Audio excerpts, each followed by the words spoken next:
ಬೆಳಕಿನ ಸಂಕೇತ ದೀಪ ಕತ್ತಲೆಯಿಂದ ಬೆಳಗ್ಗೆ ಈ ಕ್ಷೇತ್ರವನ್ನ ನಾವು ರಕ್ಷಣೆ ಮಾಡದಿದ್ರೆ ಇನ್ನು ಬೇರೆಯವರು ಯಾರು ಮಾಡೋದಕ್ಕೆ ಸಾಧ್ಯ ಅನ್ನೋದನ್ನು ಕೂಡ ನಾವು ಅರಿವಿಟ್ಟುಕೊಂಡು ನಡಿಬೇಕಾಗತ್ತೆ.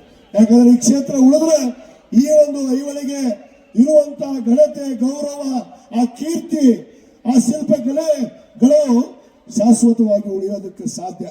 ಯಾಕಂದ್ರೆ ನಾನು ನೋಡ್ತಾ ಇರ್ತೀನಿ, ಯಾರೋ ಕೂಳ್ ಹಚ್ತಾರ, ಅಲ್ಲಿ ಯಾರೋ ಗಲೀಜ್ ಮಾಡ್ತಾರ.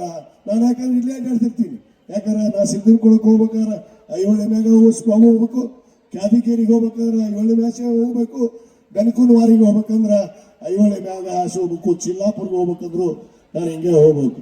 ಅದಕ್ಕೆ ಇದನ್ನು ರಕ್ಷಣೆ ಮಾಡುವಂಥದ್ದು ತಮ್ಮೆಲ್ಲರ ಆದ್ಯ ಕರ್ತವ್ಯ ಅಂತ ಭಾವಿಸಿ ನಾವೆಲ್ಲರೂ ಇದನ್ನ ರಕ್ಷಣೆಯನ್ನ ಮಾಡುವಂತ ಕೆಲಸ ತಾವು ಮಾಡ್ತೀವಿ ಅನ್ನೋ ಒಂದು ಭರವಸೆಯೊಂದಿಗೆ ಈ ಒಂದು ಉತ್ಸವವನ್ನ ಇವತ್ತು ಬಹಳಷ್ಟು ಜನ ಕಲಾವಿದರು, ನಮ್ಮ ನಾಡಿನ ಹೆಸರಾಂತ ಕಲಾವಿದ, ನಮ್ಮ ನಾಯಕ ನಟ ಡಾಲಿ ಧನಂಜಯ ಅವರು ಈಗಾಗಲೇ ಬಂದು ಇಲ್ಲೇ ವೇದಿಕೆ ಪಕ್ಕ ಕಾಯ್ತಾ ಇದ್ದಾರೆ. ಮತ್ತು ರಘು ದೀಕ್ಷಿತ್ ಅವರು ಬಂದಿದ್ದಾರೆ, ಇವತ್ತು ನಮ್ಮ ಗುರು ಕಿರಣ್ ಅವರು ಬಂದಿದ್ದಾರೆ. ಅನೇಕ ಕಲಾವಿದರು, ನಾಡಿನ ಹೆಸರಾಂತ ಕಲಾವಿದರು ಇವತ್ತು ಇಲ್ಲಿ ಆಗಮಿಸಿದ್ದಾರೆ. ಅವರ ಒಂದು ಕೊಡುವಂತ ಆ ಒಂದು ಸಂಗೀತ ಪ್ರದರ್ಶನವನ್ನ ತಾವು ನೋಡಿ ಈ ಕಾರ್ಯಕ್ರಮವನ್ನು ಯಶಸ್ವಿ ಮಾಡಬೇಕು.